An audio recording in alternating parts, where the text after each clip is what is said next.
She lied about losing the baby. But the billionaire CEO found out the truth years later. 6 years, Brody Tate whispered, his voice barely audible as he gripped the newspaper in his hand. 6 years of lies. The photograph stared back at him.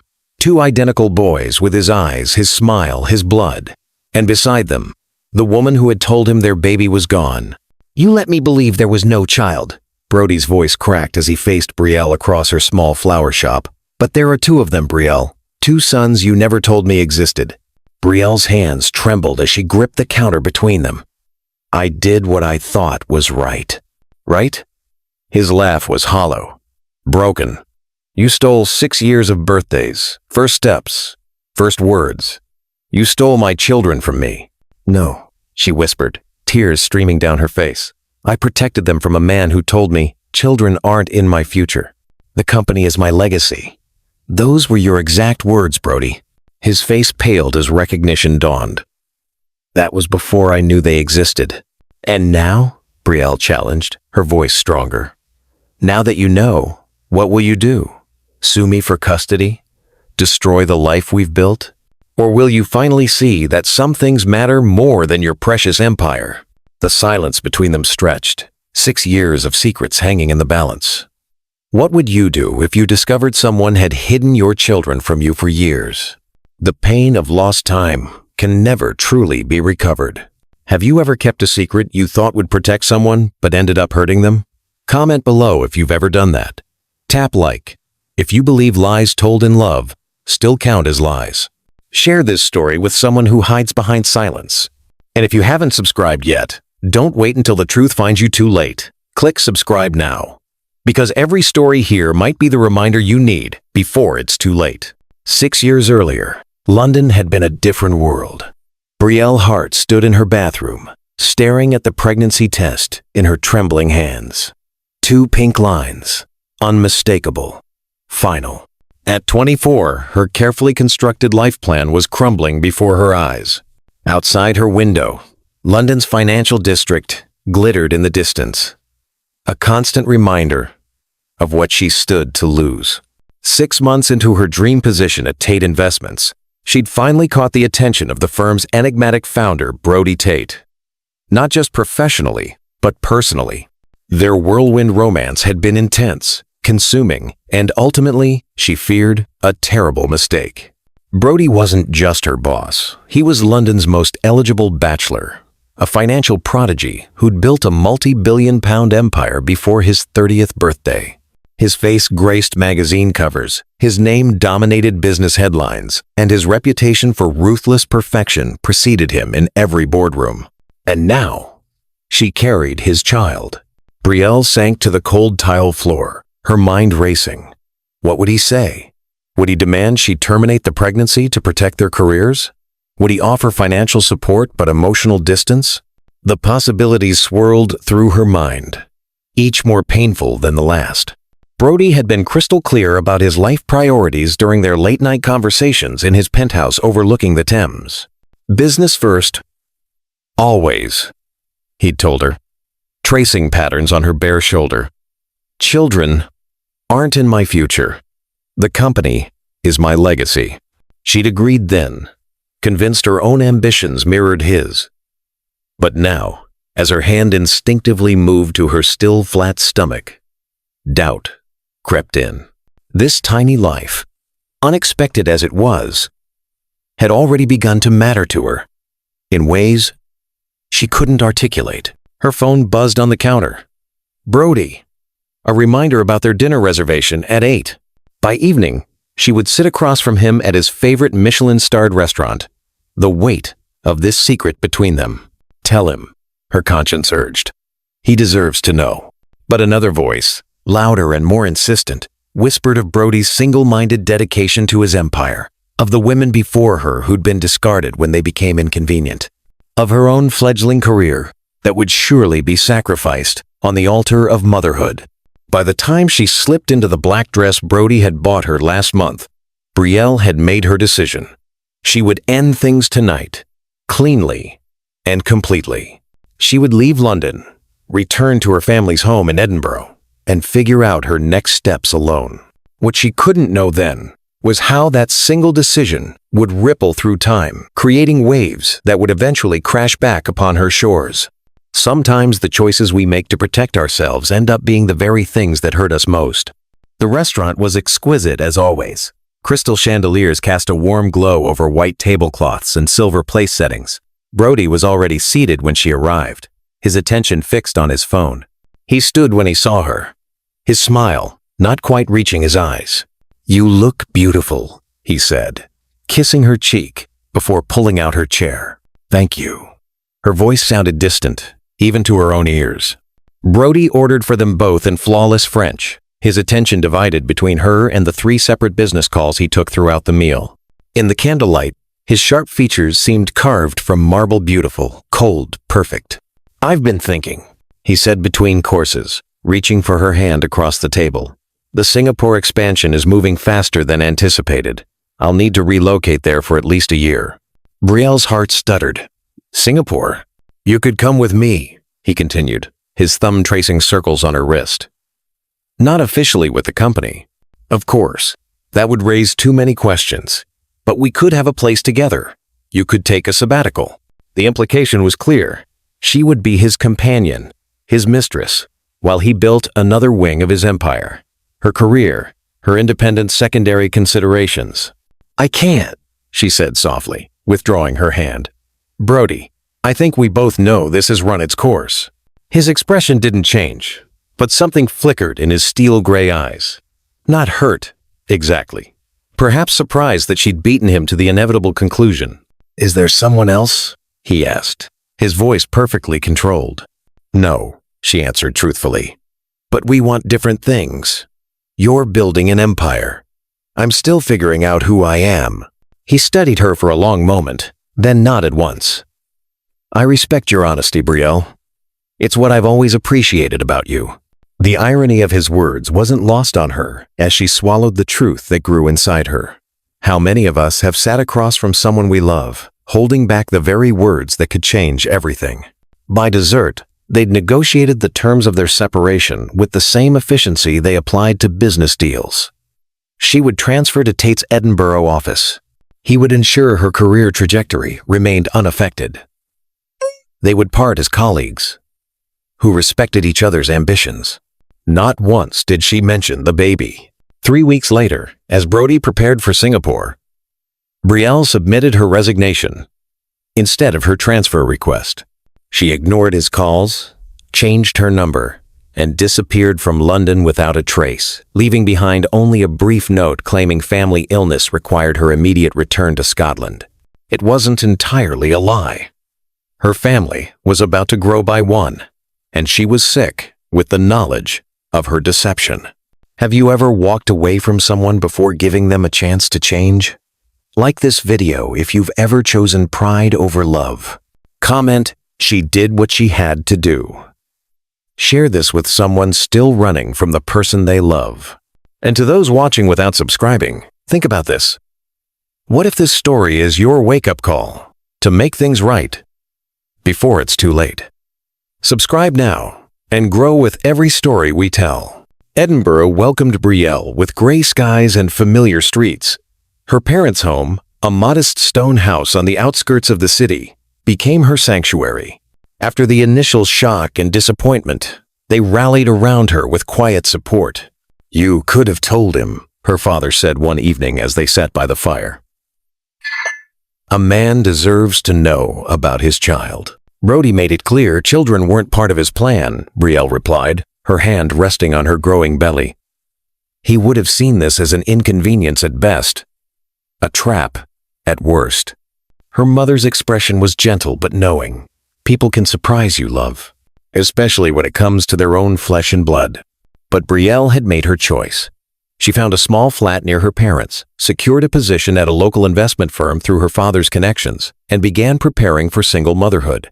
Each night, she spoke to her unborn child, promising love enough for 2 parents. When complications arose in her 7th month, requiring complete bed rest, Brielle finally allowed herself to consider contacting Brody. He had resources, connections to the best medical care, But each time she reached for the phone, she remembered his words.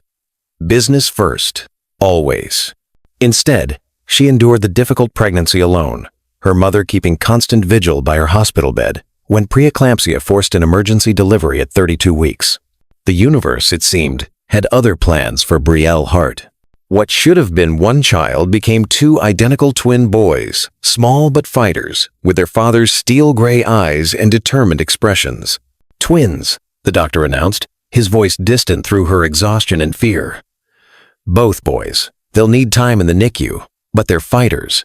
As she held them for the first time, their tiny bodies connected to monitoring equipment, Brielle made them a promise. I will give you everything. A home filled with love, opportunities to grow, and the freedom to choose your own paths. What I cannot give you is your father. She named them Nolan and Knox, deliberately avoiding any connection to Brody or his family. On their birth certificates, she left the father's name blank, a decision that would haunt her in the years to come. The twins spent 6 weeks in the hospital, growing stronger each day. Brielle divided her time between them and setting up their home. A small 2-bedroom flat filled with second-hand furniture and hand-knitted blankets from her mother. By the time she brought them home, Edinburgh had settled into spring. Sunlight streamed through the windows as she placed them in their shared crib, marveling at their identical features, their perfect tiny fingers. The way they seemed to find comfort in each other's presence. We'll be okay, she whispered, though uncertainty gnawed at her. How would she manage 2 babies alone? How would she work, provide, be everything they needed? The answer came in small mercies. Her parents helped with childcare. Her boss allowed her to work flexible hours, sometimes from home. A neighbor with grown children brought meals and offered advice. Slowly, a support system formed around the little family. The twins thrived despite their early arrival. By their first birthday, they were healthy, curious toddlers with matching dimples and mischievous smiles. Knox, the firstborn by 3 minutes, was thoughtful and observant. Nolan was bold, always first to try new things. Together, they were a force of nature, completing each other's sentences before they could even speak properly. Brielle, meanwhile, had built a modest but comfortable life for her small family. Her position at Edinburgh Capital allowed her to work flexible hours. Her parents provided childcare and unconditional support, and if she sometimes woke in the night thinking of Brody, she reminded herself of the choice she'd made for all their sakes. She followed his career from afar, watching as Tate Investments expanded across Asia and the Middle East. Occasionally, his face appeared in the business sections she still read religiously. Always serious, always focused, never with a partner by his side. The financial world speculated about his personal life, but Brody revealed nothing, dedicating himself entirely to his empire just as he'd always planned. On the twins' 3rd birthday, Brielle opened a small flower shop with her savings. Bloom and Grow became her second passion, a place of beauty and peace where the boys could play among the flowers after preschool. It wasn't the high-powered finance career she'd once envisioned, but it brought a different kind of fulfillment. As the years passed, the twins grew into their personalities. Nolan was the thinker, always with a book in hand, asking questions that sometimes left Brielle searching for answers. Knox was the doer, fearless on the playground, first to make friends, protective of his quieter brother. But both shared an uncanny ability with numbers and a talent for building elaborate structures with their blocks. Brielle recognized Brody in their analytical minds, in their determination, in the slight furrow between their brows when they concentrated. "Mummy, can we build a tower taller than the ceiling?" Knox asked, one rainy afternoon, surrounded by blocks. "If you figure out how to make it stable," she replied, watching as Nolan immediately began calculating the base dimensions needed. "We need a wider foundation," Nolan explained to his brother. "Like this." Brielle's heart ached as she watched them work together, their minds so like their father's. Would Brody be proud of them?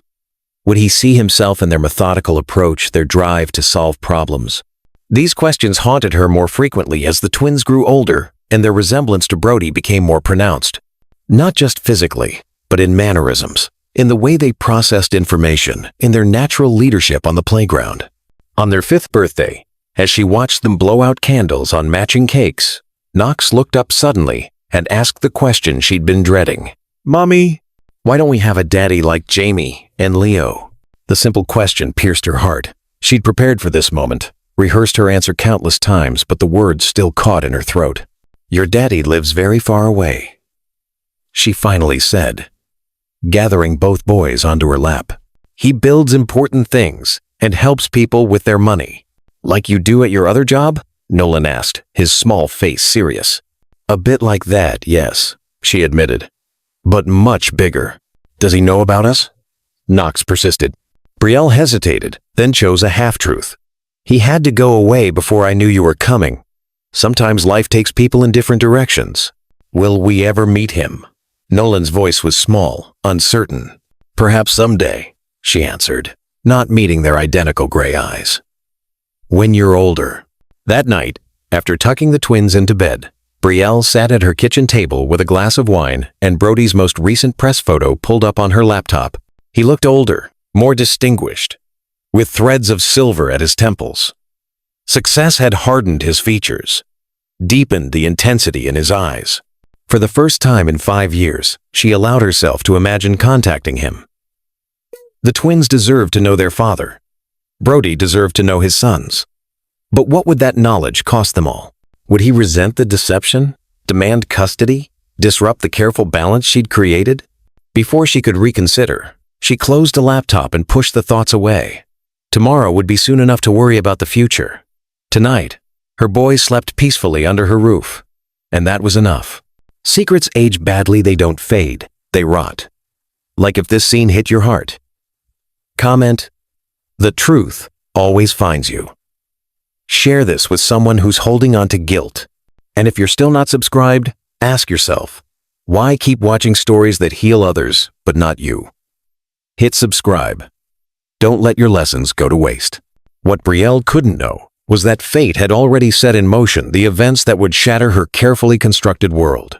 3 months after the twins' 5th birthday, Edinburgh prepared for its annual charity gala, a black tie event that brought together the city's business elite. Normally, Brielle would have declined the invitation. Such events reminded her too much of her London life, but Edinburgh Capital had nominated her for a Community Business Award for her work with local women entrepreneurs. "You should go," her mother insisted, helping her choose a dress. "You've earned this recognition." "What about the boys?" "Dad and I will have a movie night with them. They'll be fine for one evening." And so, for the first time in years, Brielle found herself in an elegant ballroom, surrounded by Edinburgh's wealthy and powerful. She accepted congratulations for her nomination, made small talk with colleagues, and tried to ignore the feeling that she didn't belong in this world anymore. She was at the bar, waiting for a glass of water, when the room suddenly hushed. Turning, she saw what had captured everyone's attention. A tall figure had entered, flanked by assistants and immediately surrounded by people eager for his attention. Brody Tate. Brielle's glass slipped from her fingers, shattering on the marble floor. The sound drew his attention. Across the crowded room, their eyes met for the first time in 6 years. Time stopped. The noise of the gala faded. There was only Brody, his expression shifting from polite interest to shock, to something darker as recognition dawned. Before she could move, he was making his way toward her, people parting before him like water. Brielle stood frozen, unable to run, unable to breathe. Brielle. Her name on his lips was both familiar and foreign. "This is unexpected." "Brody." She managed to keep her voice steady despite the panic clawing at her throat. "I didn't know you would be here." "Clearly." His eyes swept over her, taking in the changes 6 years had wrought. "You look well." "Thank you." She glanced around desperately for an escape route. "If you'll excuse me." "No." His hand caught her wrist, gentle, but firm. 6 years of silence deserves at least a conversation, don't you think? Around them, people were beginning to notice, whispers spreading like ripples in a pond. Brielle felt the weight of curious stares. Have you ever felt trapped in a moment you've been dreading for years? That instant when your past and present collide, and there's nowhere to hide? "Not here," she said quietly. Please." Something in her tone must have reached him. Brody nodded once, releasing her wrist. "My car's outside." 5 minutes. It wasn't a request. Brielle watched him walk away, her heart hammering against her ribs. She could leave now, rush home to her sons, pretend this encounter never happened. But the truth had found her at last, just as she'd always feared it would. Outside, the Scottish night was cool and clear. Brody's sleek black car waited at the curb, a driver standing at attention beside it. When Brody saw her approach, he dismissed the driver with a nod. "Get in," he said, opening the passenger door himself. The interior of the car was luxurious and smelled of expensive leather. Brody slid into the driver's seat but didn't start the engine. For a long moment, they sat in silence, two strangers who had once known each other intimately. "Why are you in Edinburgh?" Brielle finally asked, though she suspected she already knew the answer. "Tate is acquiring Edinburgh Capital." His voice was controlled, professional. "The announcement goes public tomorrow." The floor seemed to drop from beneath her feet. "That's not possible. It's been in negotiation for months." Brody turned to face her, his expression unreadable in the dim light, though I'm beginning to wonder if there were other acquisitions I should have been informed about. Brielle's blood ran cold. "What do you mean?" "You disappeared, Brielle. No forwarding address, no explanation beyond a vague note about family illness." His knuckles whitened on the steering wheel. "I had people looking for you." The revelation surprised her. "Why? Why?" He repeated the word as if she'd asked something absurd. "Because one doesn't simply vanish after." He stopped, composing himself.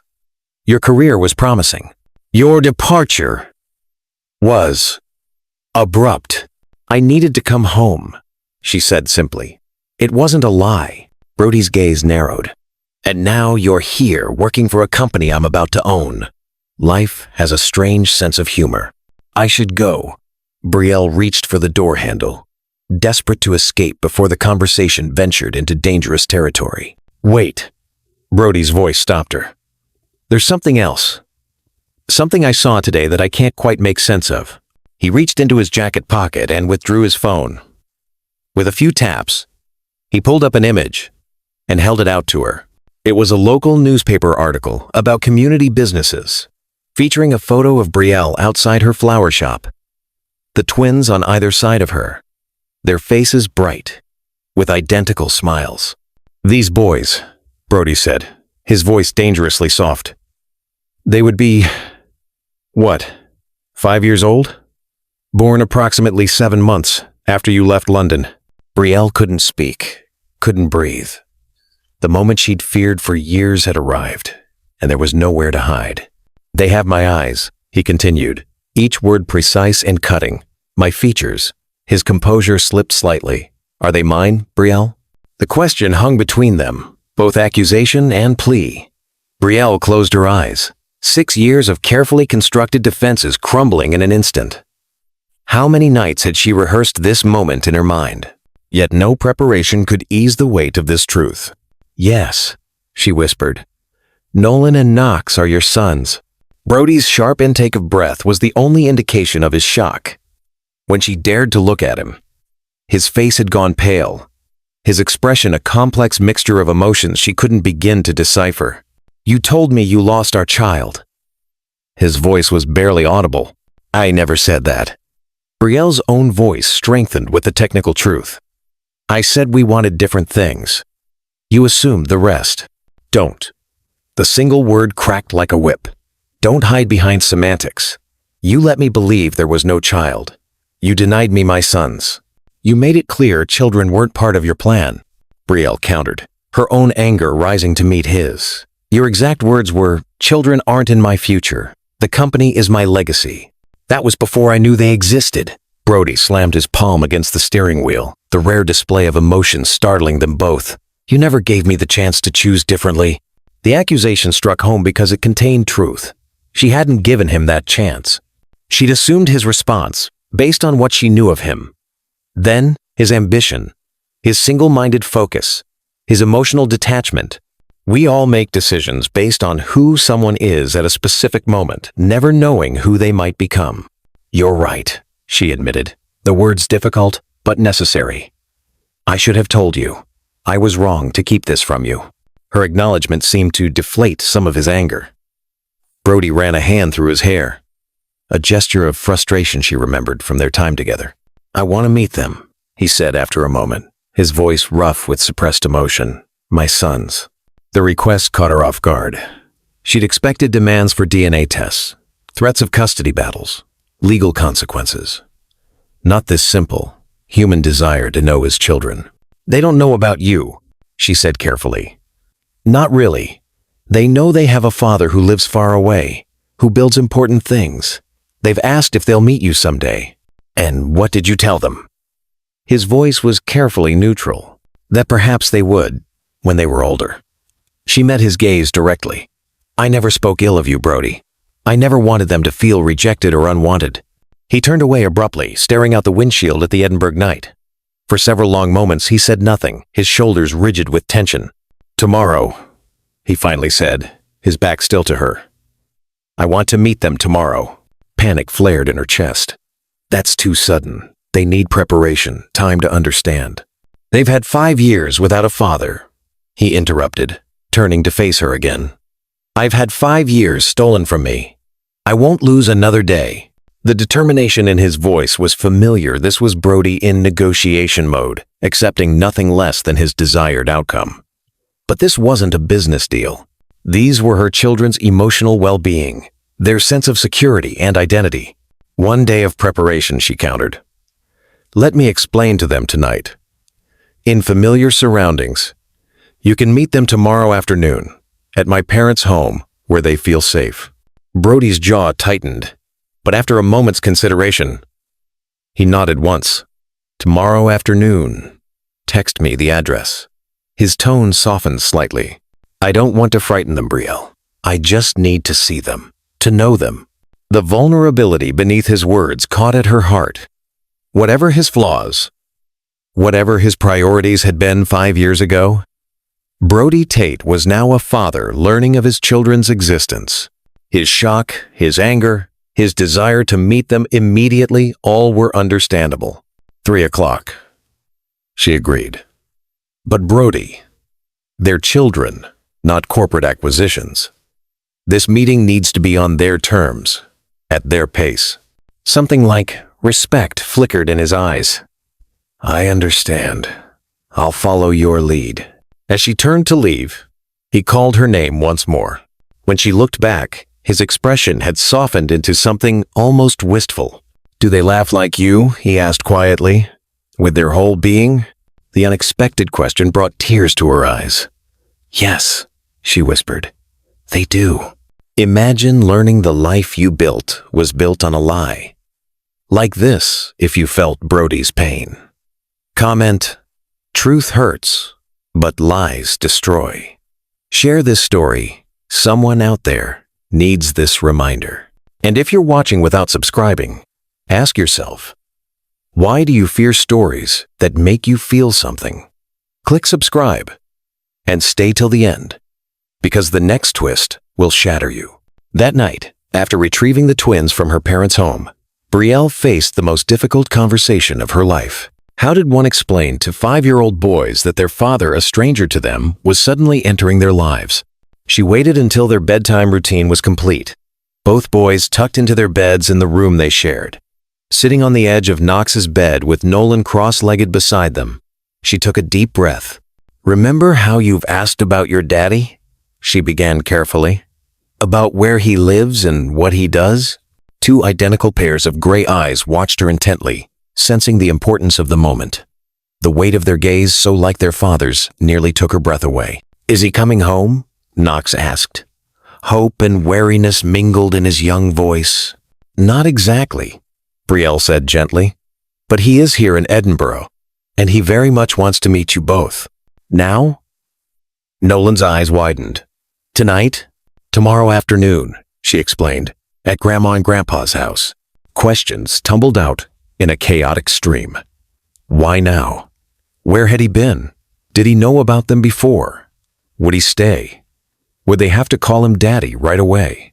Did he like dinosaurs and robots and space like they did?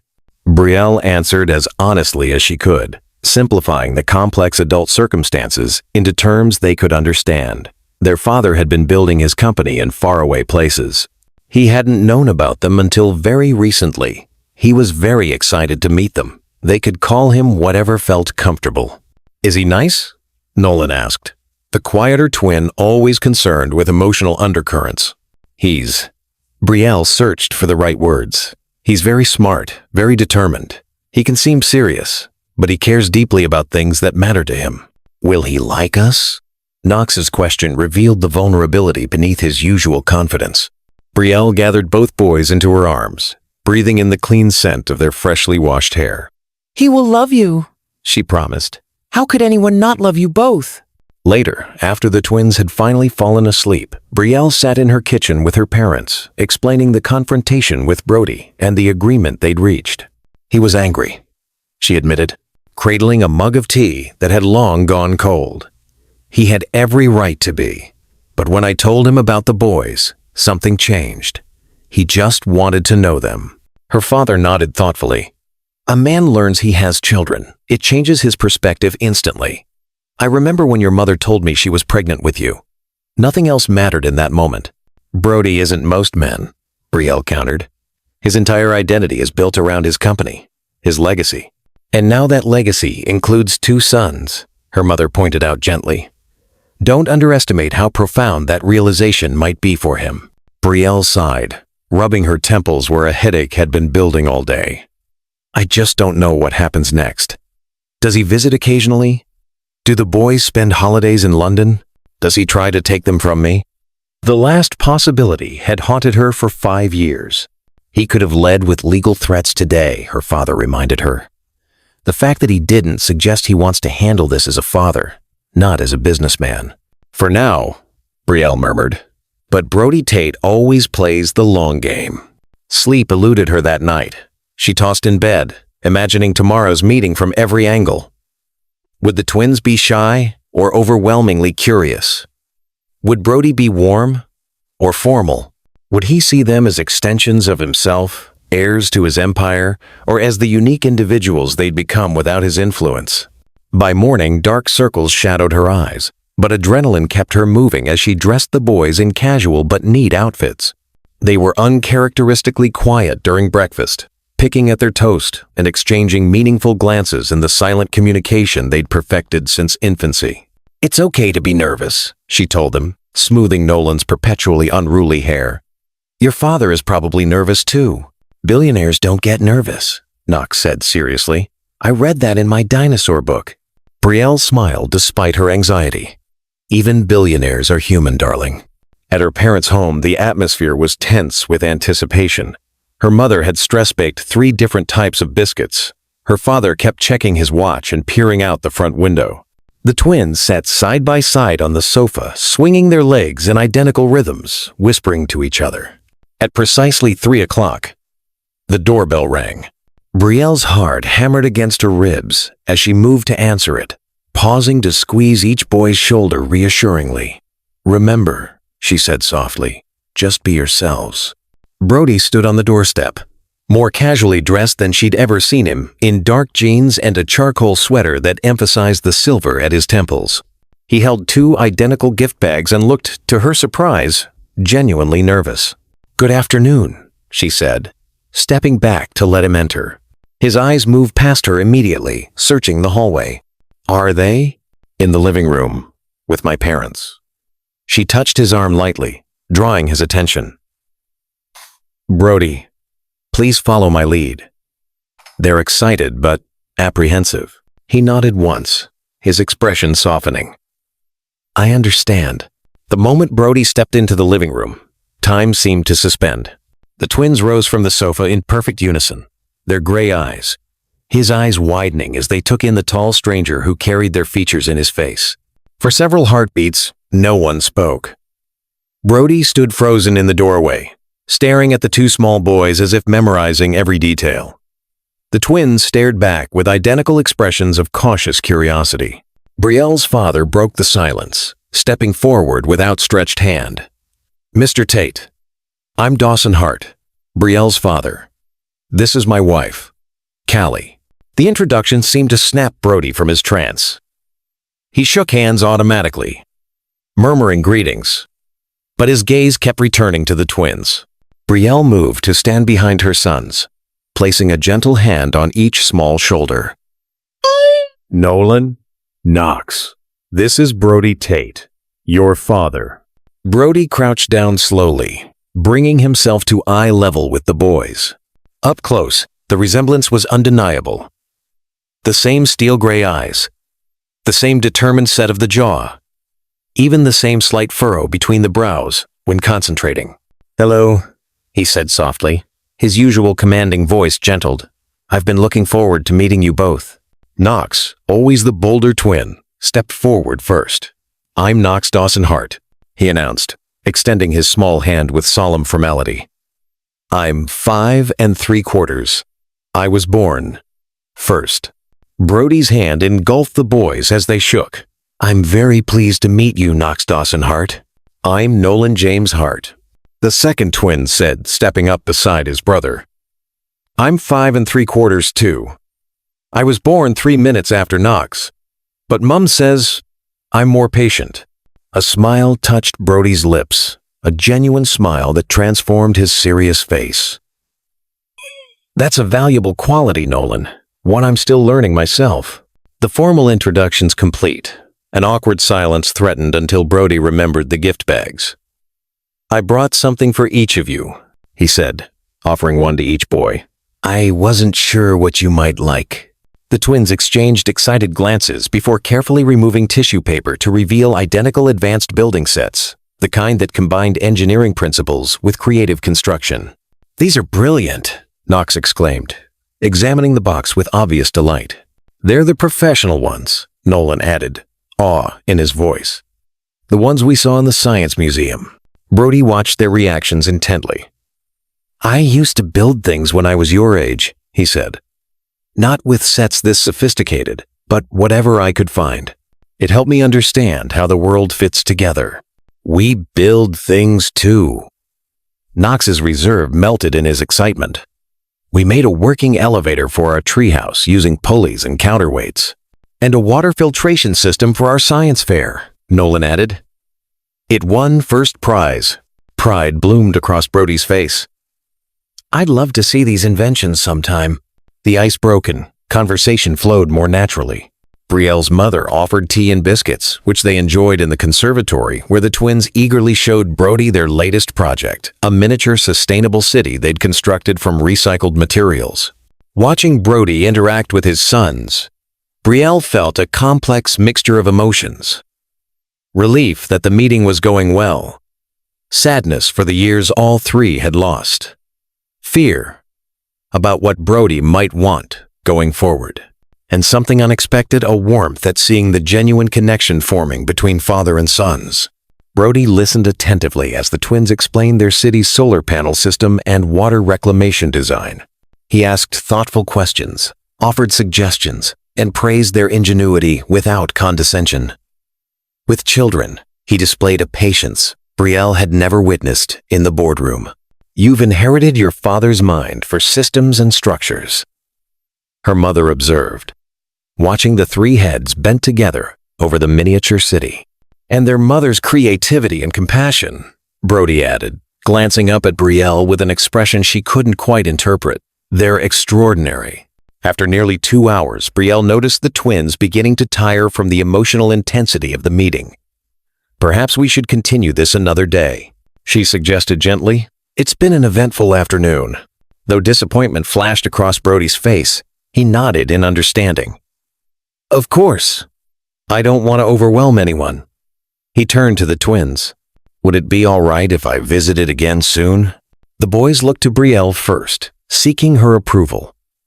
When she nodded encouragingly, they broke into identical grins. "Could you help us build the sets you brought?" Knox asked eagerly. "And maybe see our treehouse?" Nolan added. "I would be honored," Brody replied with surprising sincerity. As he prepared to leave, Brody drew Brielle aside in the hallway. He said quietly, For today. For... He gestured vaguely toward the living room where the twins were showing their grandparents the building sets. For them. The simple gratitude caught her off guard. "They're easy to love," she said softly. "Yes," he agreed, his gaze intense. "They are." After a moment's hesitation, he added, "We have much to discuss, Brielle. Arrangements, the future. But not today." "Not today," she echoed, relieved at the temporary reprieve. At the door, the twins surprised everyone by rushing forward to give Brody quick, slightly awkward hugs goodbye. His expression as he carefully embraced them, wonder mixed with fierce protectiveness, told Brielle more than words could about how profoundly this meeting had affected him. After Brody's departure, the twins bombarded Brielle with questions and observations. He was taller than they'd imagined. His voice was deep like on television. He knew lots about engineering. He smiled with just one side of his mouth, like Nolan did. Was he coming back tomorrow? Could they show him their school? Did he live in a skyscraper, like in the pictures of London they'd seen? Brielle answered patiently, marveling at how quickly they'd accepted this new presence in their lives. Children's resilience never ceased to amaze her. That evening, as she tucked them into bed, Knox asked the question she'd been dreading. "Is he going to be part of our family now? Properly?"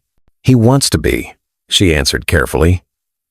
"We're still figuring out exactly what that will look like. Will we have to go live with him in London?" Nolan's voice held a note of anxiety. "No, darling," she assured him, stroking his hair. "Your home is here with me. But your father might visit more often. And perhaps someday you might visit him in London too." This seemed to satisfy them for the moment, and they drifted to sleep, clutching the instruction booklets from their new building sets. Brielle had just settled on her sofa with a much-needed glass of wine when her phone chimed with a text from Brody. "They are more than I could have imagined. We need to talk about arrangements going forward. Dinner tomorrow? My hotel, private dining room, 7 p.m. She stared at the message, sensing the conversation ahead would determine the shape of all their futures. After a moment's consideration, she replied simply, "I'll be there." Some people spend their whole lives chasing what they could have had years ago. Comment: It's never too late. Like if you believe in second chances. Share this story with someone who needs to forgive. And if you're still watching but not subscribed, this is your sign. Don't keep scrolling past your reminders. Subscribe before your own chance slips away. The following evening, Brielle arrived at Brody's 5-star hotel, feeling like she was entering a negotiation rather than a dinner. In many ways, she was. The stakes couldn't be higher. The future relationship between her sons and their father, the potential disruption to the life she'd carefully built, the legal and financial implications she'd avoided considering for 5 years. Brody was waiting in a private dining room overlooking Edinburgh's historic Royal Mile. He rose when she entered, impeccably dressed once again, in one of his signature suits. "Thank you for coming," he said, pulling out her chair. "I took the liberty of ordering wine. The Bordeaux you preferred in London. If your taste hasn't changed." The thoughtful detail surprised her. "My taste in wine is perhaps the only thing that hasn't changed since then." A ghost of a smile touched his lips as he poured for them both. "Yesterday was illuminating," he began. Once they were settled, "Nolan and Knox are remarkable children. You've done an exceptional job raising them." "Thank you," she said, warmed by the genuine compliment. "They make it easy, most days. I've spent the past 24 hours thinking about nothing else." Brody continued, his expression serious. "About them. About the years I've missed. About what happens next." Brielle tensed, preparing for demands or recriminations. Instead, Brody surprised her again. "I want to be part of their lives, Brielle. Not as a visitor or a holiday parent, but meaningfully involved." His gaze was direct, unwavering. "I understand that will require significant adjustments for all of us. I'm prepared to make those adjustments." "What exactly are you proposing?" she asked cautiously. Brody leaned forward slightly. "I'm relocating to Edinburgh. Temporarily at first, then permanently if necessary." The declaration stunned her. "Your company?" Can be managed remotely for the most part, he interrupted. I've already spoken with the board about establishing a stronger UK presence outside London. Edinburgh makes strategic sense given the acquisition. You've planned all this in one day? I make decisions quickly when the situation demands it. His expression softened slightly. This situation demands it. My sons are here. Therefore, I need to be here. Brielle took a sip of wine, buying time to process this unexpected development. And what does meaningfully involved look like to you? Regular time with them? Weekends? School events? Holidays? He hesitated, then added, I've missed 5 years of birthdays. First steps? First words. I can't reclaim that time, but I won't miss another milestone. His determination was familiar, the same drive that had built his financial empire now redirected toward fatherhood. But children weren't corporate acquisitions. As she'd reminded him yesterday, the boys need stability, she said carefully. They've just met you. Building a relationship takes time, Brody. Trust develops gradually, especially with children. I understand that, he replied, surprising her with his patience. I'm not suggesting overnight changes, but I am committed to being their father in every sense of the word. The unspoken question hung between them. Would she allow it? There are practical considerations, she said after a moment. Legal. Financial. I've consulted with my attorneys, Brody interrupted. I'm prepared to formalize my paternity, establish appropriate support arrangements, and create trusts for the boys' futures, all without disrupting the life you've built for them. Of course, he'd already consulted attorneys. Brody Tate left nothing to chance. And if I refuse? The question was hypothetical. She wouldn't deny her sons a relationship with their father, but she needed to understand his position fully. Brody's expression hardened slightly. I hope it won't come to that. Legal battles benefit no one, least of all Nolan and Knox. His voice softened. I'm not here to take them from you, Brielle. I'm here to be part of their lives, to give them what every child deserves. 2 parents who care for them. The sincerity in his voice was unmistakable. Whatever his flaws, whatever his priorities had been 5 years ago, Brody truly wanted to be a father to his sons. All right, she said finally. We'll work out an arrangement, gradually increasing time together as the boys become comfortable. Joint decision-making on important matters. But their primary residence remains with me, and any major changes to their routine require mutual agreement. Relief washed across Brody's features. As they shared dinner, the conversation shifted to practical matters. Brody's plans to purchase a home near Brielle's, the boys' school schedule, their interests and activities.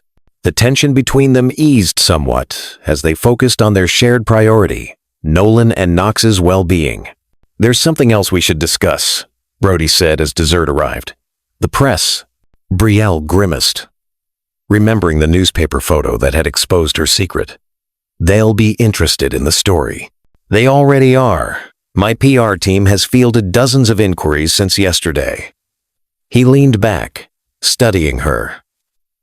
A simple statement confirming that I've recently learned of my son's existence and am delighted to be building a relationship with them. No details, no photographs, and an explicit request for privacy. And if they don't respect that request? Brody's smile was cold. I have considerable influence with media ownership groups and excellent attorneys. The reminder of his power and resources was both reassuring and unsettling. This was the Brody she remembered, confident, controlling, accustomed to bending the world to his will. Agreed, she said after a moment's consideration. But I approve the final statement. Of course. As the evening concluded, Brody walked her to her car. The night air was crisp with approaching autumn. The historic buildings of Edinburgh's Old Town illuminated against the dark sky. I never expected this, he said quietly as they reached her vehicle. When I came to Edinburgh for the acquisition, I thought only of business. Now everything's changed. She finished for him. Yes. He studied her face in the soft streetlight. For what it's worth. Brielle, I understand why you made the choice you did 5 years ago. I wasn't ready then. I wouldn't have been the father they deserved. The admission, so unexpected from a man who rarely acknowledged weakness, caught her off guard. And now I intend to be the father they deserve, he replied with quiet determination, whatever that requires of me. As she drove home, Brielle realized that Brody Tate, the man she'd once known intimately, then avoided for 5 years, was still capable of surprising her. The ruthless businessman was still present, but alongside him had emerged something new, a father determined to know his sons.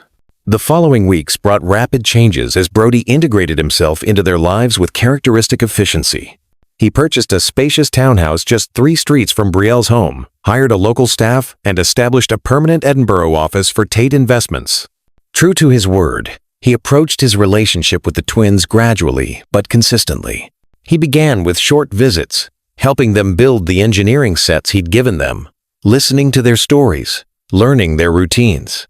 As their comfort with him grew, so did the time they spent together, weekend outings to the Science Museum, football matches where he cheered enthusiastically despite knowing little about the sport, quiet evenings helping with homework.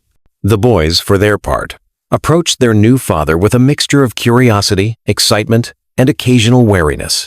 They tested boundaries, asked endless questions, and watched carefully for signs of rejection that never came. Brody met each challenge with unexpected patience, never pushing too hard, but never withdrawing either. He's different with them, Brielle observed to her mother one afternoon, watching from the kitchen window as Brody helped the twins adjust the pulley system on their treehouse. Not at all like the man I knew in London. Fatherhood changes people, her mother replied wisely. Even billionaires.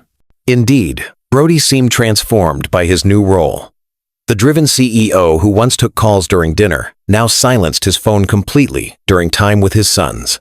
The man who'd measured success in acquisitions and profit margins now beamed with pride over Knox's science project and Nolan's improved reading skills. Most surprising to Brielle was his consistent respect for the boundaries she'd established. He consulted her before making plans with the boys, deferred to her judgment on matters of discipline and routine, and never once leveraged his wealth or influence to undermine her authority as their mother. The legal and financial arrangements proceeded with similar consideration. Brody's attorneys drafted agreements that were generous without being controlling, establishing his paternity, providing substantial support, and creating educational trusts without demanding changes to the boys' current lifestyle or custody arrangement. These terms are more than fair, Brielle's lawyer told her, reviewing the documents with obvious surprise. Most men in his position would be far more aggressive. He's not most men, Brielle replied, a realization that grew stronger with each passing week. 6 weeks after their first meeting, Brody invited all 3 of them to dinner at his new home, the first time the twins would see where their father lived. The boys bounced with excitement during the short walk to his townhouse, speculating about what a billionaire's home might contain. Do you think he has a robot butler? Knox wondered aloud. Or a swimming pool in the living room? Nolan added. Brielle smiled at their imagination. I think you might be disappointed. Your father appreciates quality, but he's never been flashy. Indeed, Brody's Edinburgh home, while undeniably luxurious, was tastefully understated. Original architectural features had been preserved and enhanced with contemporary comforts. The decor was masculine but warm, with comfortable seating, well-stocked bookshelves, and to the twins' delight, a state-of-the-art media room with gaming systems they'd only dreamed of. But what truly captured their attention was the room Brody had designated as theirs. A spacious area divided into zones for reading, building, and play, with 2 identical desks by the windows and walls painted their favorite shade of blue. This is for us? Nolan asked, eyes wide as he examined the extensive collection of books and building materials. Whenever you visit, Brody confirmed, watching their reactions carefully. I thought you might like having your own space here. The thoughtfulness of the gesture touched Brielle deeply. Brody hadn't created a showpiece to impress his sons with his wealth. He'd created a genuine space for them to feel at home. Dinner was a surprisingly relaxed affair, with Brody himself preparing pasta while the twins set the table and Brielle made salad. The domestic scene was so far removed from their London days of takeaway in his minimalist penthouse that it felt almost surreal. "Dad," Knox began, the term still new enough to make Brody pause momentarily. "Will you come to our school presentation next week? We're demonstrating our water filtration system for the whole school."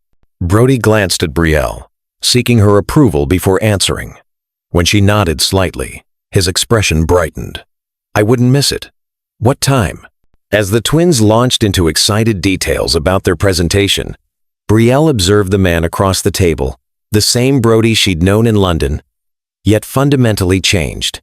The ambition and intelligence remained, but the coldness had been replaced by something warmer, more human. Later, after the boys had been thoroughly defeated by their father in 3 rounds of their favorite board game, Brielle announced it was time to head home. Brody walked them to the door, crouching down to accept goodnight hugs from his sons. "Thank you for dinner, Dad," Nolan said shyly. "And for our room." "Yeah, it's brilliant," Knox agreed. "Can we come back tomorrow?" Brody chuckled, ruffling their identical dark hair. "How about this weekend? I thought we might visit the botanical gardens. They have an exhibition on sustainable ecosystems I think you'd enjoy." With the twins waiting on the front step, Brody turned to Brielle. "Thank you," he said quietly, "for allowing this, for sharing them with me despite everything." "They're your sons too," she replied simply. "They deserve to know you." Something unspoken passed between them, not quite forgiveness, not quite reconciliation, but a mutual acknowledgement of the complex path that had led them here. As autumn deepened into winter, a new routine established itself. The twins spent every other weekend with Brody, and one evening each week for dinner. He attended their school events, cheered at football matches, and gradually became a fixture in their lives. Brielle found herself adjusting to this new reality with surprising ease. The anticipated resentment or jealousy never materialized. Instead, she felt a quiet satisfaction in seeing her sons build a relationship with their father. Brody's presence didn't diminish her role in their lives but complemented it, providing a different perspective and energy that the boys clearly thrived on. The press, after an initial flurry of interest, largely respected their privacy once Brody's statement was released. Occasional photographs appeared Brody with the twins at a football match, the 4 of them at the Christmas market. But the sensationalist speculation had died down. By mid-December, as Edinburgh transformed into a winter wonderland of lights and decorations, Brielle faced a new dilemma: Christmas arrangements. The twins' first Christmas with their father couldn't be ignored, but neither did she want to disrupt their family traditions. Before she could formulate a plan, Brody raised the subject himself during one of their now regular co-parenting conversations. "I'd like to be part of Christmas somehow," he said carefully. "But I understand you have established traditions with your parents." Brielle considered for a moment. "We always spend Christmas Eve and morning at my parents' home. But perhaps you could join us for Christmas dinner? And the boys could spend Boxing Day with you?" The relief on his face was evident. "That would be perfect. Thank you."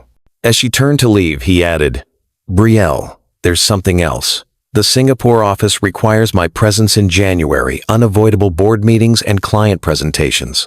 I'll be gone for 10 days. The announcement shouldn't have affected her as it did. After all, Brody's business travel was to be expected. Yet something about his imminent departure stirred unexpected emotions. "The boys will miss you," she said neutrally. "I'll miss them too." He hesitated, then added, "I've never found the prospect of business travel difficult before.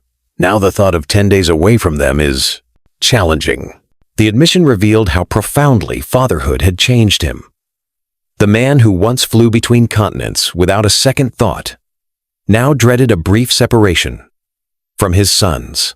"They can video call you every day," she offered. "It will help them and you manage the separation." Brody nodded gratefully.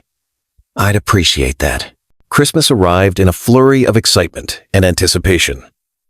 The twins, already enthusiastic about the holiday, were doubly energized by the prospect of celebrating with both parents for the first time.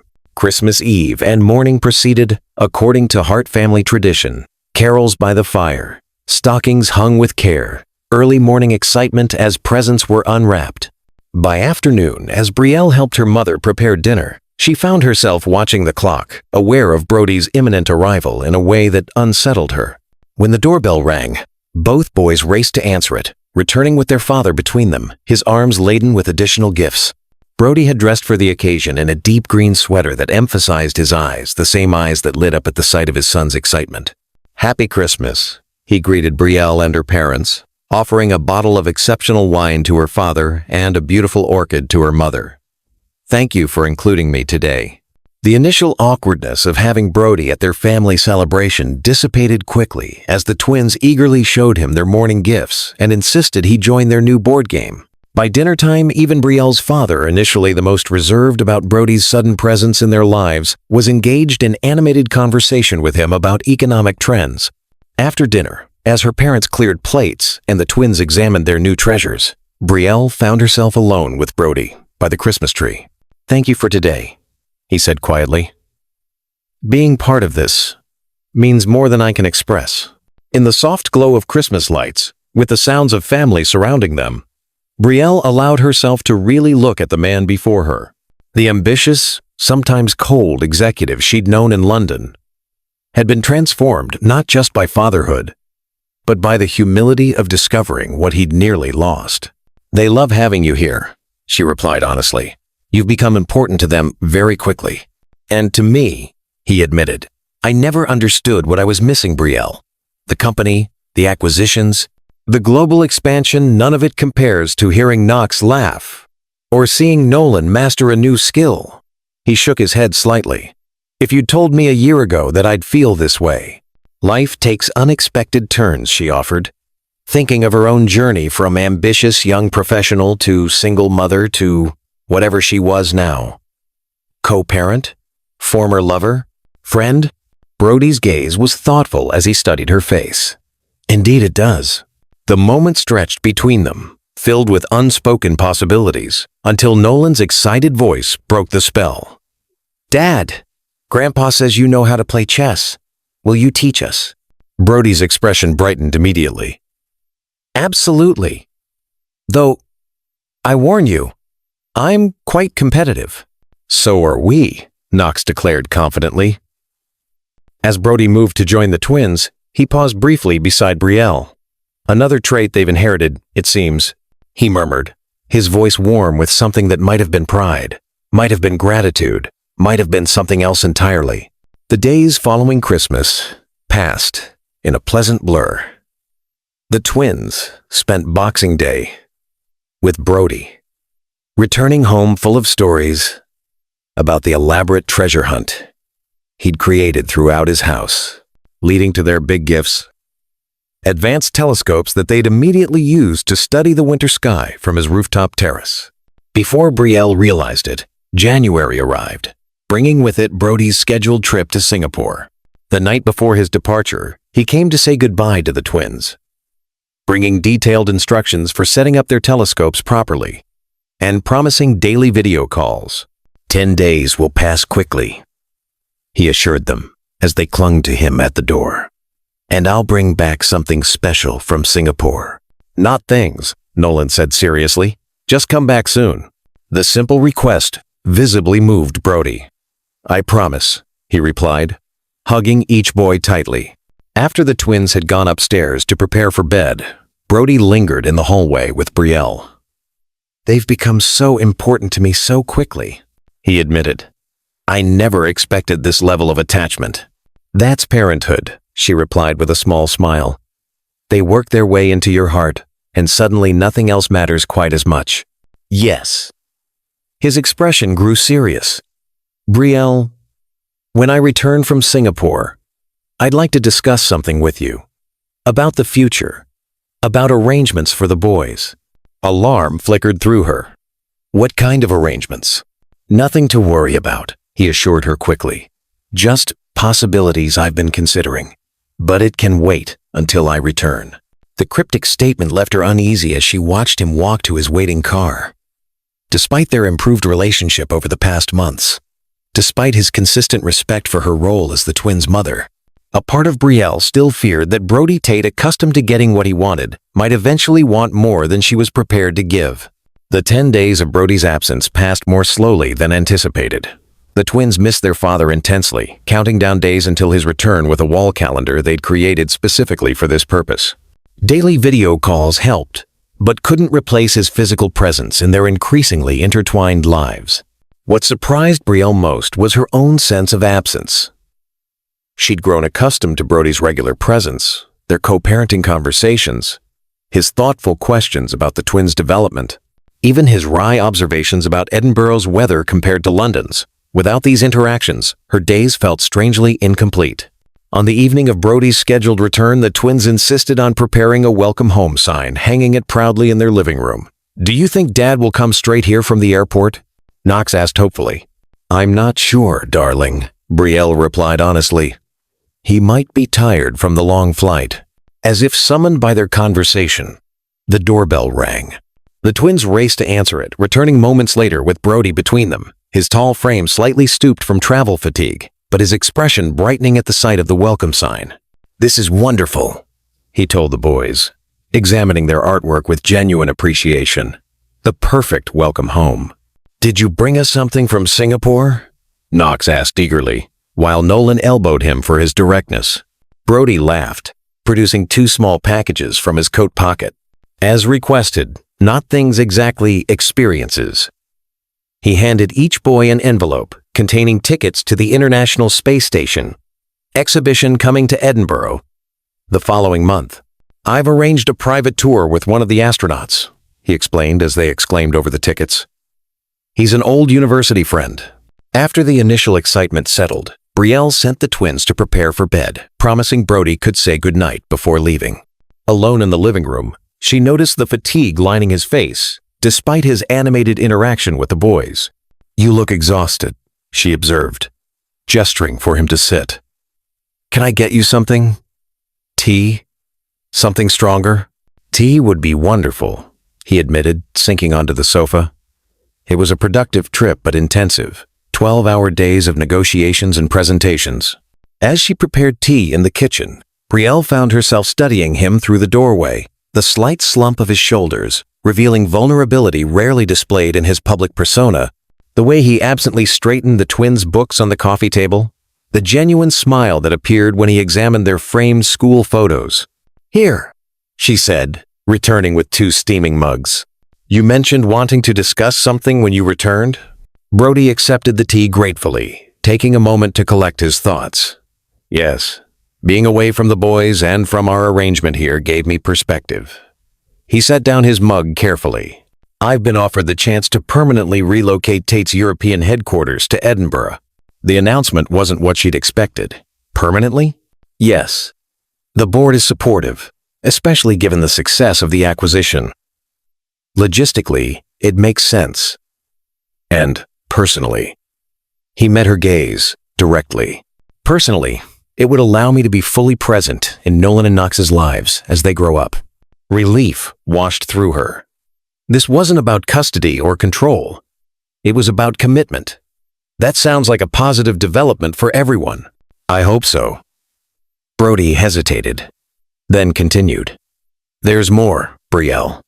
These past months have shown me what truly matters. The boys, obviously, but also," he paused, choosing his words carefully, "also the family unit we've begun to create. The 4 of us." Brielle's pulse quickened. "What are you suggesting?" "Nothing immediate," he assured her. "Just possibilities.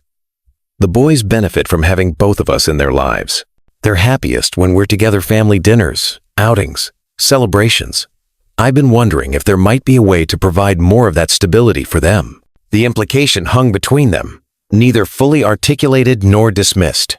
"Brody," she began cautiously, "if you're suggesting what I think you are, we need to be very clear. The relationship we had in London was different. We're different people now." "Entirely different," he agreed. "I was driven solely by ambition then, blind to what truly mattered. You were building your career, not yet the extraordinary mother you've become." His expression softened. "But perhaps those changes are precisely why we should consider a future together, not as we were, but as we are now." The proposition was both tempting and terrifying. Brielle had built a life without Brody, had convinced herself that co-parenting was the extent of their relationship. The possibility of more had never factored into her careful plans. "This isn't something to decide tonight," she said finally, "or even this month. The boys are still adjusting to having you in their lives. Adding another major change would be a lot for them to process." Brody nodded, accepting her caution without argument. "Of course, I'm not proposing an immediate change, just opening the conversation about possibilities." He smiled slightly. "I've learned patience these past months.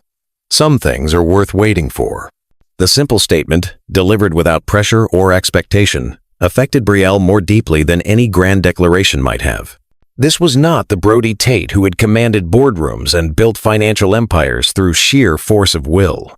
This was a man who had discovered something more valuable than acquisitions and profit margins, and was willing to wait for it. "I should say goodnight to the boys," he said, rising from the sofa. As he headed upstairs, Brielle remained seated, her thoughts in turmoil. The possibility Brody had raised wasn't entirely unexpected. She'd noticed the shift in their interactions over recent months. The way casual co-parenting discussions sometimes lingered into more personal territory, the increasing comfort they found in each other's company. But acknowledging these changes meant confronting feelings she'd carefully suppressed for 5 years. Upstairs, she could hear Brody's deep voice reading a passage from the twins' current favorite book, something he'd begun doing during his evening visits, continuing the story from wherever they'd left off the night before. The domestic normalcy of the scene both warmed and unsettled her. When he returned downstairs, his expression was softer, more relaxed, despite his travel fatigue. "They're nearly asleep," he reported, though Knox insisted I promised to help with his science project this weekend. "The solar-powered car." Brielle nodded. "He's been planning it for weeks." Brody smiled. "He's already calculated the optimal angle for the solar panels. At 5. They're your sons," she replied simply. "That analytical mind comes directly from you." Along with stubbornness and competitive spirit, he acknowledged with a rueful smile. "But their kindness, their empathy, that's all you, Brielle."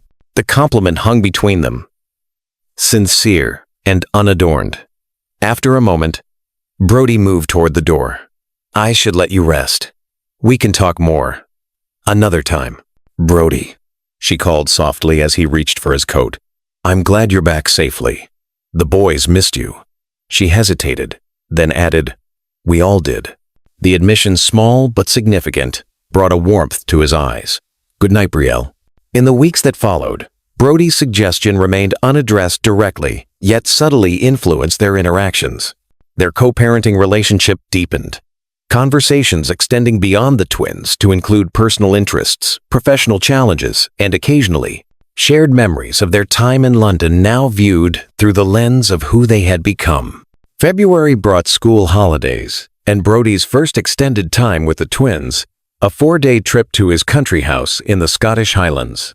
Brielle had agreed, readily, recognizing the importance of this milestone in their developing relationship, yet found herself unexpectedly restless in the quiet house without the boys' constant energy. When they returned, cheeks flushed from outdoor adventures, stories tumbling over each other about hiking expeditions, wildlife sightings, and evenings by the fire, Brielle felt a complex mixture of joy at their obvious happiness and a strange melancholy at having missed these experiences. They were perfect, Brody assured her that evening after the twins had gone to bed, exhausted from their adventures. "They missed you, though." Knox especially asked if you could come next time. The casual suggestion "next time," with her included, lingered in her mind long after Brody had left. The boundaries between separate parenting time and family activities were blurring, driven not by adult agendas, but by the twins' natural desire to have both parents share in their experiences. March arrived with unseasonable warmth, coaxing Edinburgh's gardens into early bloom. On a particularly beautiful Saturday, Brody suggested an impromptu picnic in the Botanic Gardens, a family outing that extended into early evening as the twins explored the conservatories, and Brody pointed out exotic plants he recognized from his global travels. As twilight approached and the boys raced ahead on the path, Brody fell into step beside Brielle. "I've been meaning to tell you," he said casually. The Edinburgh headquarters is official. The board approved the final plans yesterday. Congratulations, she replied sincerely. That's a significant achievement. It means I'll be here permanently, he continued. No more international travel except for quarterly board meetings. My focus will be European operations, all based here. The commitment implicit in this business decision wasn't lost on Brielle. Brody Tate, who had once built his identity around global expansion and constant movement, was deliberately anchoring himself to Edinburgh, to his sons, and perhaps to her. The boys will be thrilled, she said. They worry when you travel, even for short trips. And you? His question was quiet, direct. How do you feel about my permanent presence here? The moment called for honesty. It's been easier than I expected, she admitted. Having you in our lives, in my life. I thought it would be complicated, painful even. But it's been. She searched for the right word. Natural. Brody's expression softened. Yes, natural. Despite everything that came before. They walked in companionable silence for several moments, watching the twins examine an elaborate fountain ahead. Brielle, Brody began, his tone more serious. I've been thinking about what I suggested after Singapore. About possibilities for our future. Her pulse quickened. Yes, I'd like to take you to dinner. Just the two of us. Not to discuss the boys or arrangements or schedules. Just us. He met her gaze directly. If you're open to that possibility. The invitation hung between them, not presumptuous, not demanding. Simply an open door to something they'd both been circling for months. Yes, she said finally. I think I'd like that. The smile that transformed his features was worth the momentary vulnerability the admission had required. Their dinner at a small, elegant restaurant far from their usual family haunts marked a deliberate shift in their relationship. For the first time since Brody's return to her life, they spoke not as co-parents, but as two people rediscovering each other. Tell me about the years between, he said as they lingered over wine. Not just the boys, but you. How you built your career here. Your life. Brielle found herself sharing stories she'd never expected to tell him. The challenges of early motherhood with twins. Her gradual professional advancement. The decision to open her flower shop. The support system she'd created among friends and family. Brody listened with genuine interest, asking thoughtful questions. His expression, alternating between admiration and regret for what he'd missed. You're remarkable, he said simply when she described juggling infant twins with her first professional role in Edinburgh. I don't know that I could have managed half so well in your position. You would have found a way, she replied, surprising herself with the certainty in her voice. You've certainly proven your adaptability these past months. It was Brody's turn to share then the years of relentless expansion, the hollow achievements, the gradual realization that success measured only in financial terms was ultimately unsatisfying. I had everything I thought I wanted, he admitted. The company had exceeded every projection. I had homes in 3 countries, influence in financial capitals worldwide. And yet, he paused, swirling the wine in his glass. And yet I found myself increasingly restless, dissatisfied. Something essential was missing. The boys, Brielle suggested. Yes, though I didn't know it then. His gaze met hers across the table. And you. The simple admission hung between them. Neither rejected nor immediately embraced. They were different people now, shaped by 5 years of separate experiences. By parenthood, by choices both deliberate and circumstantial. I'm not the same woman you knew in London, she said quietly. Thank God for that, Brody replied with unexpected fervor.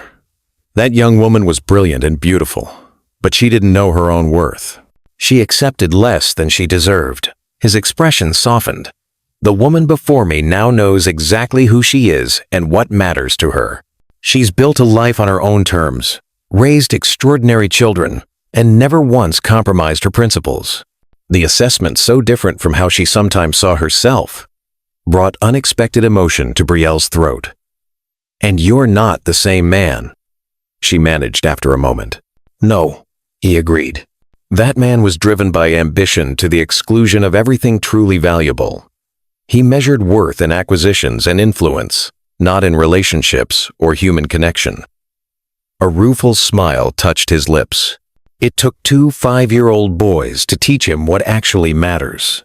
As the evening concluded, Brodie walked her home through Edinburgh's historic streets, the castle illuminated against the night sky above them.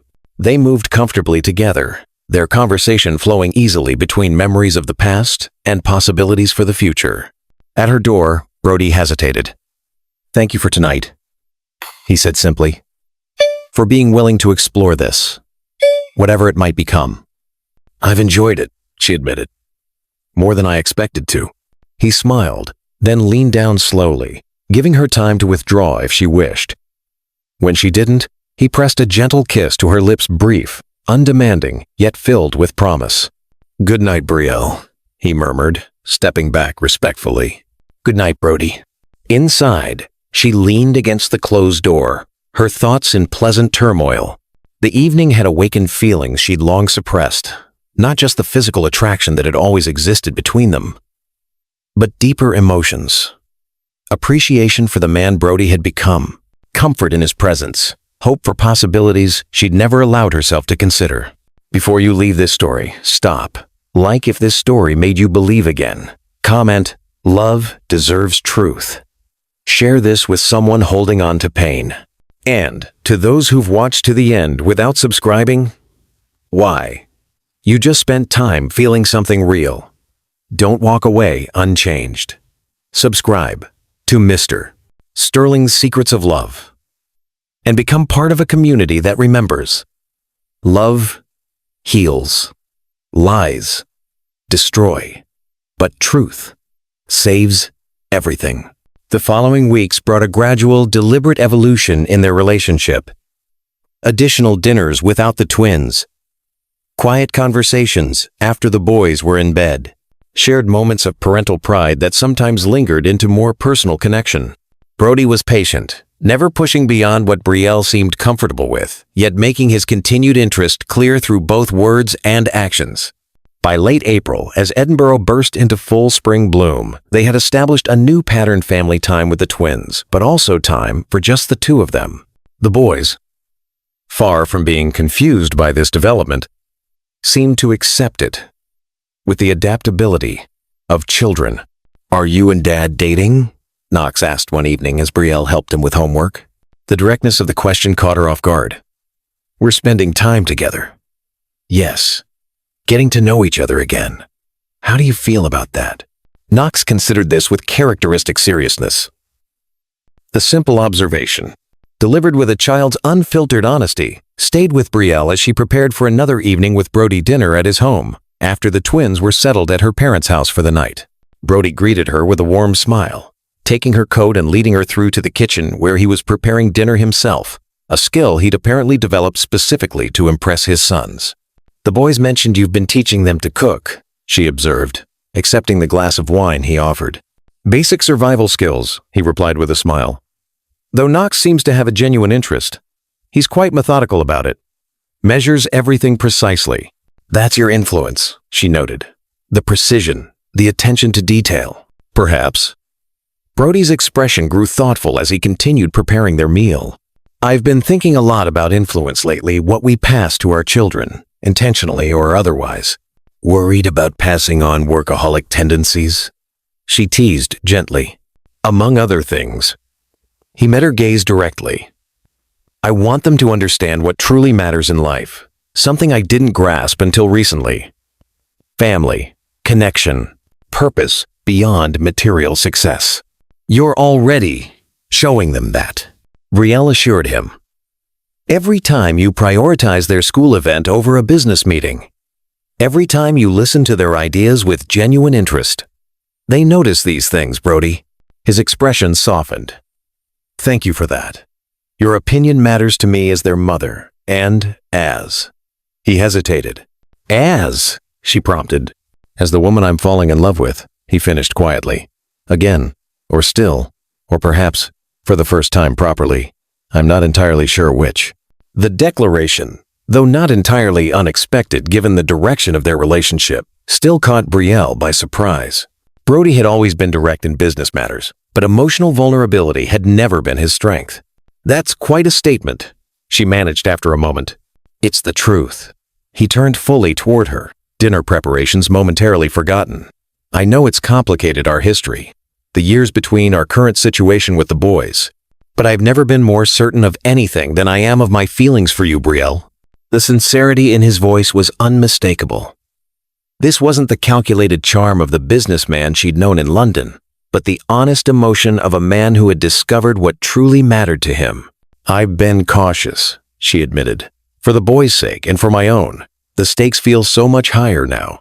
"They are," he agreed, "which is precisely why I want to be completely transparent about my feelings and intentions."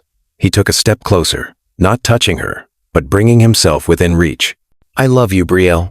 I want to build a life with you and our sons, not because it's convenient or because of shared responsibility, but because you are extraordinary, and I cannot imagine my future without you in it."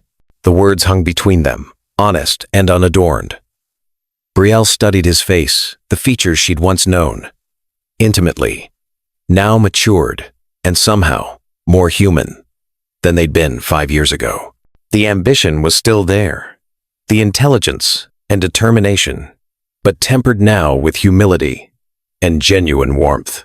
"I think," she said slowly, "that I've been afraid to acknowledge my own feelings, afraid of being vulnerable again, of disrupting the careful balance we've created." And now, his voice was gentle, patient. "Now I'm still afraid," she admitted with a small smile. "But I also know that I've never stopped loving you, Brody. Not really. Even when I was angry. Even when I thought I'd moved beyond those feelings entirely." The admission seemed to release something that had been tightly held within her, a truth she'd denied even to herself until this moment. Brody's expression transformed. Hope and joy, replacing careful restraint. He reached for her then, drawing her gently into his arms. "We'll take this at whatever pace feels right," he promised. "For you, for the boys, for all of us." Their kiss was different from the brief, tentative one they'd shared weeks earlier, deeper, more certain, a promise rather than a question. When they finally parted, Brielle felt a sense of rightness that had been missing for longer than she cared to admit. "I believe dinner is burning," she murmured against his shoulder. Brody laughed, releasing her reluctantly to rescue their meal. "Worth it," he declared, assessing the slightly overcooked pasta. "Entirely worth it." The evening that followed was filled with conversation about possibilities, practical matters of how their relationship might evolve, how to discuss changes with the twins, how to balance their individual lives with a shared future. Nothing was decided definitively, both recognizing the importance of proceeding thoughtfully, but the direction was clear. As spring gave way to early summer, Brody and Brielle navigated their evolving relationship with careful consideration for the twins' adjustment. Family outings increased in frequency. Brody's presence at Brielle's home became more regular, and gradually, the four of them began to function as a unit, rather than separate parts. The boys, for their part, seemed to thrive under this arrangement.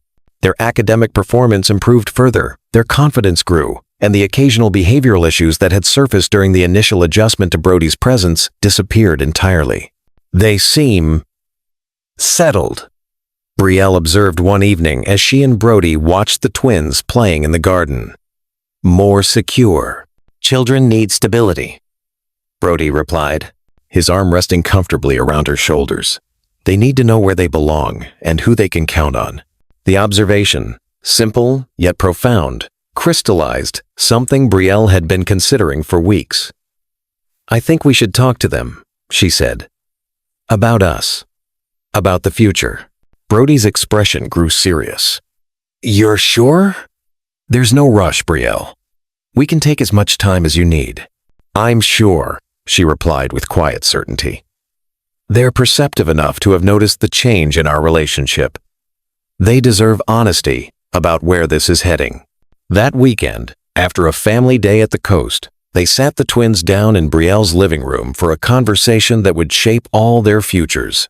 "We wanted to talk to you both about something important," Brielle began, seated beside Brody on the sofa opposite the boys. about our family and what might change in the coming months. The twins exchanged glances. That silent communication that never ceased to amaze her. Are you getting married? Nolan asked directly, his expression serious but not concerned.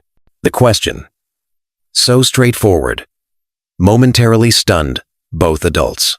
We're considering what our future might look like. Brody replied carefully. Your mother and I care deeply for each other, and we both love you boys more than anything. We're thinking about how we might all live together as a family. Like normal families? Knox clarified. All in the same house? Yes, Brielle confirmed. But only if that's something you both would be comfortable with. Your feelings matter very much to us. Another silent exchange between the twins. Then Knox spoke for both of them. We've been waiting for you to tell us, he said matter-of-factly. Dad stays for breakfast most weekends anyway. And you both look happier when you're together. And it's annoying having to go back and forth between houses when we want to show you both something, Nolan added practically.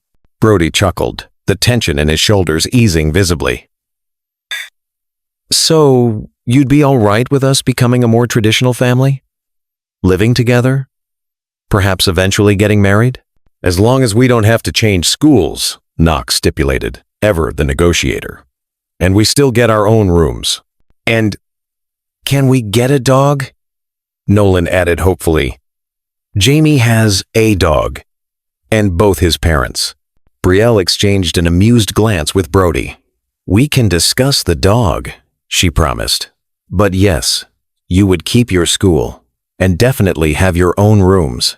Then it's fine with us, Knox declared with the certainty of a 5-year-old who believed he understood all implications perfectly.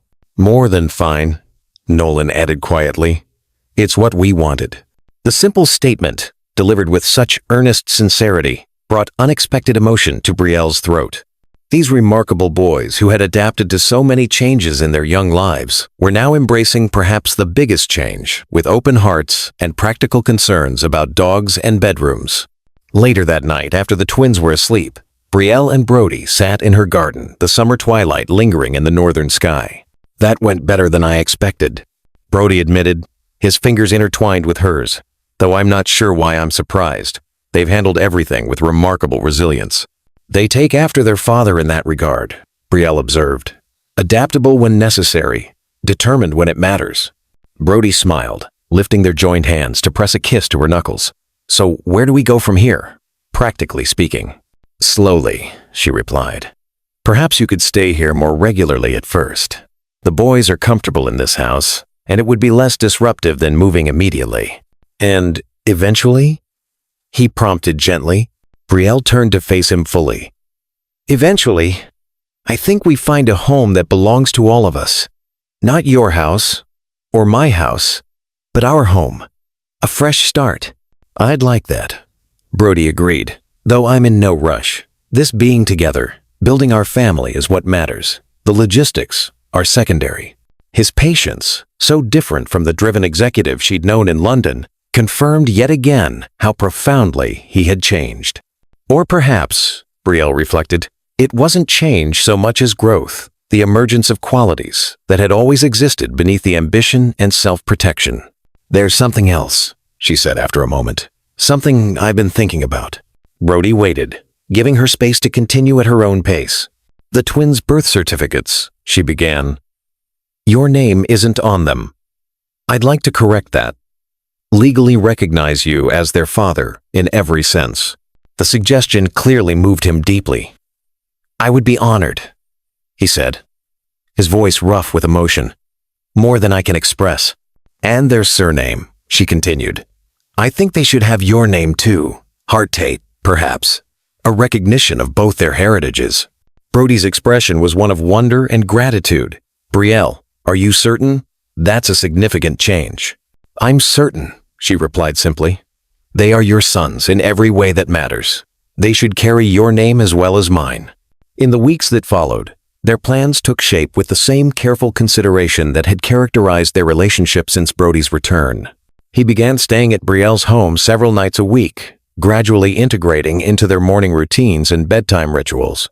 Legal paperwork was filed to add his name to the twins' birth certificates and amend their surname to Heart-Tate. By mid-July, as Edinburgh enjoyed an unusually warm summer, they began searching for a home that would belong to all four of them, a fresh start in a space without history or separate ownership. "What about this one?" Brody suggested one evening, showing Brielle a listing for a spacious Victorian house near the boys' school. Garden for the potential dog, separate bedrooms for the twins with a shared study space between, and look, he scrolled to another image, a conservatory that would make a perfect studio for your flower arrangements. Brielle studied the listing with growing interest. The house was beautiful without being ostentatious, spacious without being excessive. A perfect family home rather than a display of wealth. "It's lovely," she admitted, "though probably beyond my budget." "Our budget," Brody corrected gently, "and that's not a concern." Brielle hesitated, old instincts of independence surfacing. "Brody, I don't want—" "I know," he interrupted, understanding her concern immediately. "You don't want to be dependent or feel unequal. I respect that completely." He took her hand. "But Brielle, what's mine is yours now. Not because I'm trying to control or influence, but because we're building a life together. Our resources should serve our family's needs, regardless of who earned what." The sincerity in his voice eased her concerns somewhat. This wasn't the controlling businessman offering financial security in exchange for compliance. This was a partner suggesting they combine resources for their family's benefit. "We could at least view it," she conceded. "Though I reserve the right to veto anything with marble columns or gold fixtures." Brody laughed. "Noted. Though I think you'll find my taste has evolved considerably since my London penthouse days." Indeed, when they toured the house the following weekend, Brielle was struck by how perfectly it balanced elegance with comfort, character with practicality. The twins raced from room to room, already claiming spaces and imagining possibilities. "This could be our laboratory," Knox declared, examining a bright room on the ground floor, "for experiments and building projects." "And look at the garden," Nolan called from the French doors. "Plenty of space for a dog. Maybe 2 dogs." Brody and Brielle exchanged amused glances at this escalation of the pet negotiation. "What do you think?" he asked quietly, as they examined the master suite with its bay windows overlooking the garden. "Could you see us here? Building a life together?" Brielle looked around the sun-filled room, then out to the garden where the twins were measuring the lawn with exaggerated steps, already planning some elaborate construction. Beyond them, Edinburgh Castle rose against the summer sky, a reminder of permanence amid life's changes. "Yes," she said simply, "I can see us here. All of us." The decision made, events moved quickly. Brody's financial resources and business connections expedited the purchase process, while Brielle focused on the practical aspects of combining households and preparing the twins for the transition. By early August, they had a closing date and a plan for gradual relocation. "There's something I'd like to discuss before we move," Brody said one evening as they sat in her garden after the twins were asleep. "Something important." The seriousness in his tone caught Brielle's attention. "What is it?" Brody took her hand, his expression both determined and vulnerable. "I want to do this properly, Brielle. Not because of convenience or circumstances, but because it's what I want more than anything." He met her gaze directly. "I want to marry you, to make our family official in every sense." Though they had discussed marriage as a future possibility, the directness of his statement, not quite a proposal, but a clear declaration of intent, still caught her by surprise. "Brody, you don't need to answer now," he continued. "I know we agreed to take things slowly, to be certain each step is right for everyone involved. I just want you to know that when you're ready, if you're ready, I'm certain about this, about us." Brielle studied his face in the soft evening light. The features that had once been merely handsome, now dear and familiar. The eyes that watched her with such open affection. The man who had transformed from ambitious executive to devoted father and partner. "I don't need more time," she said quietly. "I know what I want too." Hope brightened his expression. "And what is that?" "You," she replied simply. "Our sons. Our family. Complete and official." She smiled. "So yes, Brody Tate, When you decide to properly propose, my answer will be yes. The joy that transformed his features was worth any lingering doubts or fears she might have harbored. This was right not despite their complicated history, but perhaps because of it. They had found their way back to each other as different, stronger people, bound now by love for their children and for each other. In that case, Brody said, reaching into his pocket and producing a small velvet box. I hope you don't mind that I came prepared. Brielle laughed, surprised and touched by his confidence. Always the strategic planner. Some habits remain, he acknowledged with a smile. Opening the box to reveal a ring that perfectly balanced elegance with understated beauty. A cushion-cut emerald, surrounded by small diamonds, in a platinum setting. It reminded me of your eyes, he explained. And emeralds represent rebirth, new beginnings. It's perfect, she whispered as he slipped it onto her finger. Absolutely perfect. Their kiss sealed the promise, not a first beginning, but perhaps a better one. A beginning built on knowledge rather than infatuation. On shared purpose rather than parallel ambitions. On family rather than individual achievement. The following morning, they shared their news with the twins over breakfast. The boy's reaction was predictably practical. Does this mean we get to be in a wedding? Knox asked, already considering the possibilities. Can we wear normal clothes instead of those scratchy suits? Nolan added with concern. And will we have the same last name as both of you now? Knox continued. Hart Tate sounds weird. Brody laughed, ruffling his son's hair. Just Tate for all of us, if that's all right with your mother. Though you'll keep Hart as your middle name. Knox Hart Tate. The boy tested the sound. Nolan Hart Tate. That works. And yes, you'll be in the wedding, Brielle confirmed. As for the suits, we'll find something comfortable, I promise. As August unfolded, their lives moved forward on multiple fronts. Preparations for the house move, beginning wedding plans for a small ceremony in October, and the legal process of formalizing Brody's paternity and the boy's name change. Through it all, the four of them grew closer as a unit, the transition strengthening rather than straining their developing family bonds. The day they received the amended birth certificates was particularly meaningful. Brody held the documents with reverent care, his name now officially recorded as father to Knox Hart Tate and Nolan Hart Tate. Thank you, he said to Brielle that night, his voice rough with emotion, for giving me this second chance, for allowing me to be their father in every sense. They're as much yours as mine, she replied softly. They always were, even when I couldn't admit it. September brought the move to their new home, a process managed with Brody's typical efficiency but softened by Brielle's attention to emotional needs. The twins adapted quickly, excited by their new spaces and the promise of a puppy once they were fully settled, a negotiation they had won handily against token parental resistance.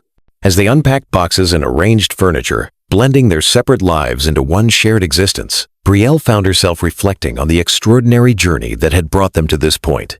From ambitious young professionals in London to separated parents to reunited family, a path neither could have predicted, yet one that felt increasingly like destiny. One evening, as they sat on the terrace of their new home watching the twins construct an elaborate fort in the garden, Brody voiced similar thoughts. If someone had told me a year ago that this would be my life, he mused, I wouldn't have believed it possible. I had everything I thought I wanted: success, recognition, influence. And yet I had nothing that truly mattered. And now? Brielle prompted, though she knew the answer. Brody's gaze moved from the twins to her face, his expression one of profound contentment. Now, I have everything. The only legacy that truly matters: family, love, purpose, beyond myself. All because you were brave enough to build a life for our sons, and generous enough to let me into that life when I finally found my way back. We found our way back to each other, she corrected softly. All four of us. As twilight deepened around them, the twins abandoned their fort construction and joined their parents on the terrace, Knox leaning against Brody's side while Nolan settled next to Brielle. The four of them sat together in comfortable silence, watching as the first stars appeared in the darkening sky. Are you happy, Mum? Nolan asked suddenly, his perceptive gaze studying her face. Brielle looked at her son, this thoughtful, gentle boy who carried his father's features but his own unique spirit. Then at his twin, already so confident and determined. Then finally at Brody, the man who had returned to complete their family in ways she'd never dared to hope for. "Yes, darling," she answered truthfully, "happier than I ever imagined possible." And as Brody's arm tightened around her shoulders, as the twins began pointing out constellations they'd learned from their father's astronomy lessons, Brielle knew with absolute certainty that the lie she'd told 5 years ago, born of fear and self-protection, had ultimately led them all to a truth far more powerful, that family, in all its complex, imperfect forms, was the only legacy that truly mattered. In the garden of their new home, under a canopy of emerging stars, the Tate family, once divided by circumstance and choice, sat united, at last, their future, stretching before them, like the endless sky above. Brody knelt in the snow, his breath forming clouds in the crisp winter air. The twins stood nearby, giggling behind mittened hands as they watched their father's nervous expression. It was Christmas Eve, 6 months after they had moved into their family home, and Brody had orchestrated this moment with characteristic precision. "Brielle Hart," he said, his voice steady despite the emotion evident in his eyes. "You were my greatest mistake once, but now, you're my miracle." He opened a small box, revealing a band of platinum to complement her engagement ring. Will you marry me? Not someday, not eventually, but next week just us, the boys, and your parents. "I don't want to wait any longer to call you my wife." Tears glistened in Brielle's eyes, reflecting the Christmas lights that adorned their garden. "Yes," she whispered, "for love, for forgiveness, for our sons." The twins erupted in cheers, rushing forward to embrace their parents in the snow. As the 4 of them huddled together, laughing and crying in equal measure, Brielle marveled at how completely her life had transformed in a single year.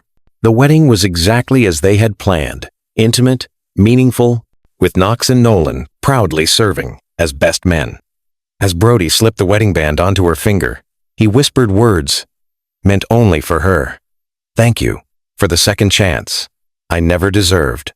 Later, at the small reception in their home, Brielle watched as Brody danced with her mother, as the twins demonstrated their robot dance to her father, as their small circle of loved ones celebrated not just a marriage, but the healing of a family once fractured by fear and misunderstanding.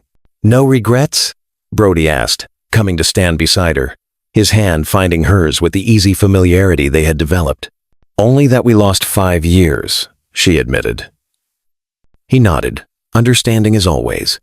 The past made us who we are, but the future, he glanced at the twins, now attempting to teach her father their dance moves.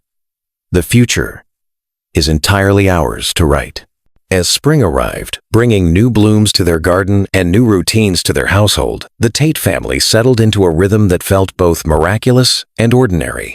Brody balanced his corporate responsibilities with family life, often working from home to be present for dinner and bedtime stories. Brielle expanded her flower shop, hiring staff to allow her more flexibility. The twins thrived in school, their natural intelligence nurtured by both parents' encouragement. And yes, there was a dog, a gentle rescue named Einstein, who followed the boys everywhere and slept at the foot of their beds. One evening, as Brody helped the twins with a particularly complex building project in the garden, Brielle watched from the kitchen window, her heart full.